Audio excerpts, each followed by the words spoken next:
Welcome to Tales While Cooking, where something is always simmering in the pot and in the story.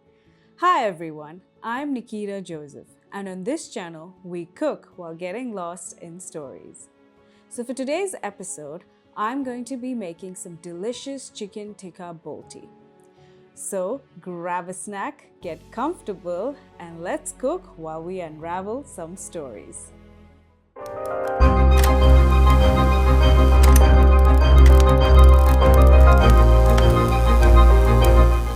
Before we start today's story, I would like to say something about my favorite actor, Sam Neill. I honestly don't think I'd love dinosaurs as much as I do if it wasn't for him. I've been watching Jurassic Park since I was 5 years old, and it's still one of those movies that I watch every year without fail. When I heard he passed away, it genuinely broke my heart. I know Dr. Alan Grant was just a character, but he never felt like one to me. He felt like the uncle I always wished I had. The kind of person who could make you excited about dinosaurs, adventure, and discovering the world. When I was studying in New Zealand, a part of me always hoped I'd somehow run into Sam Neill one day. But I never got the chance. So I made this AI image, as you can see, of Dr. Grant passing on his dinosaur knowledge to me, complete with his iconic hat. Because that's how I'll always remember him. Thank you, Sam Neill, for making my childhood so memorable and inspiring a lifelong love for dinosaurs. Rest in peace. Okay. So my story for the day is from the Reddit user Secret Combination 7. I wanted him to face consequences and now I don't know how to feel. Valid. Let's go. I, a 27-year-old female, dated a 38-year-old male for about 6 months. In the beginning, he completely swept me off my feet. He constantly reassured me, worked hard to earn my trust, and promised me he'd never hurt me. Looking back, I feel like I was heavily love-bombed. But I couldn't see it at that time. As the relationship went on, I found out almost everything he had told me was a lie. Oh my God, I hate these kind of people. He had another girlfriend who traveled for work as a travel nurse. Before we got together, he told me they hadn't spoken in 8 months. That turned out to be completely false. Red flag. I also discovered a lot of other things he had been hiding from me. Towards the end of the relationship, he started treating me terribly. I kept making excuses for him because I thought maybe it was unresolved trauma or PTSD. Then one day, during an argument in his apartment, he choked me and hit me. I couldn't breathe. I saw stars. I cried afterwards. The worst part is, I still tried to make it work. Oh, I'm so sorry, honey, you had to go through that. Looking back, I think I loved him more than I loved myself, even though he could be emotionally abusive. There were moments where he made me feel incredibly loved, and I hadn't felt that in a long time, and I wasn't ready to let go. After the assault, I found out he was still with his other girlfriend the entire time. As embarrassing as it was to admit, part of me wanted him to choose me. He had spent months convincing me to trust him and fall in love with him, only to discard me when I found out the truth. It completely broke me because I was originally okay with keeping things casual, but he was the one who pushed for more. Oh my god, I spiraled after that. I don't blame you, girl. A completely valid reason to spiral.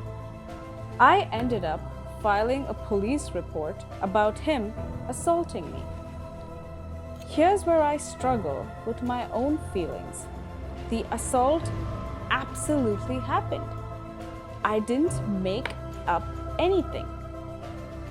But if I'm being brutally honest with myself, reporting him was my revenge. But if I'm being brutally honest with myself, reporting him was my revenge. I knew that reporting a domestic violence assault could lead him to being arrested and could seriously impact his life and career. And at the time, that was exactly what I wanted. I wasn't motivated purely by wanting justice for the assault. I was devastated by the betrayal, the lies, the cheating, and the abuse. And I wanted him to experience consequences for what he had done to me. He was arrested at work, and from what mutual friends have told me, he lost the job that he had for about 15 years. I don't know what the outcome is for his criminal case. Part of me feels guilty because I know my report changed his life. Another part of me is happy that he's facing the consequences of his own actions. He wasn't remorseful for assaulting me or lying to me. Sometimes I feel vindictive for feeling relieved that he's facing consequences. But then I remind myself that one time that none of this would have happened if he hadn't assaulted me in the first place, which is true. I guess I'm wondering if anyone else has struggled with mixed emotions after doing something out of spite. Is it normal to feel both guilty and relieved at the same time? Also, what he got arrested with is a felony here in Virginia. I mean, it's a felony. It should be a felony everywhere. Wow. I'm glad she took that revenge, guys. Because domestic abuse is not something to take lightly. Alright, let's head on to the next story. So my second story for the day is from the Reddit user Subuso. I accidentally exposed someone for using cake mix. Okay, this is interesting. I'm curious to know about this. I am a massive cake person. Like, I absolutely adore cake. And I even became a proper baker exactly because of it. To top it off, I even majored in chemical engineering for both my bachelor's and master's degree, simply due to my utter devotion to baking science. Only adding that for context, not to sound like a know-it-all. Hey, you can show off, honey, as much as you want. We're all proud of your accomplishments. Go girl power! I went to this gathering where everyone was supposed to bring a bit of food. There was a grill for a proper barbecue, so I brought some chicken. I noticed someone had bought chocolate cake, which made me happy, especially it looked homemade. Who doesn't like chocolate cake? I'm a huge fan, guys. Comment on the video how many of you guys love chocolate cakes. I really wanted a slice, so I asked if someone could cut me a piece.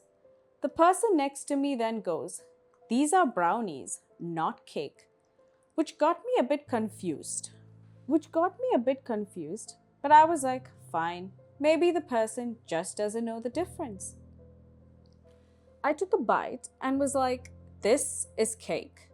And from the taste and texture, it was made using cake mix. The other person didn't really get what I meant, so I explained the actual chemical difference between brownies and chocolate cake. Basically, brownies don't have leaveners, while cakes do, which is why cakes rise while baking and brownies sink after baking. Later on, I met the woman who brought them and asked her how she baked it. She told me it was just a simple recipe. I then asked her completely innocently if she used cake mix. She said yes, but looked absolutely mortified and embarrassed because, as it turned out, a bunch of other people were listening to us. I felt like a total monster. I instantly apologized and tried to explain that I didn't mean it in a judgy way at all. I feel so terribly bad about it. My curiosity got the best of me. Well, I guess the proverb revenge is sweet definitely applies in this incident. I hope you guys enjoyed today's episode, and as our stories come to an end, so does our dish. The chicken tikka bolti is come out absolutely delicious. If you guys would like your stories featured on this channel, send it to taleswhilecooking@gmail.com. Like and subscribe. Until next time, keep the pot simmering and the tales lingering.